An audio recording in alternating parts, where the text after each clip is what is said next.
জেনা অবস্থা কে দেখতে চায় না? কাকে দেখতে চায় না? কাকে? আমরা কি বান্দা না? আমাদের বোনরা, আমাদের মারা, আমাদের মেয়েরা কি বান্দি না? ওরা কি আল্লাহর আবেদা না? আমরা কি আল্লাহর আব্দ না? তাহলে তিনি কি দেখতে চায় না? কাকে দেখতে চায় না?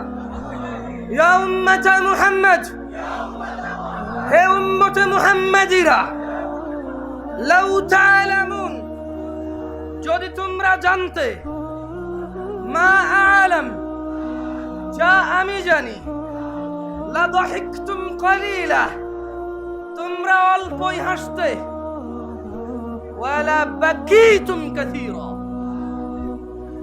অধিক কাঁদতে। কে বলেছে কথা? আয়েশা রাদিয়াল্লাহু তাআলা আনহা বলেছে। কে বলেছে? কার থেকে বলেছে? মুহাম্মদ সাল্লাল্লাহু আলাইহি ওয়াসাল্লাম থেকে বলেছে।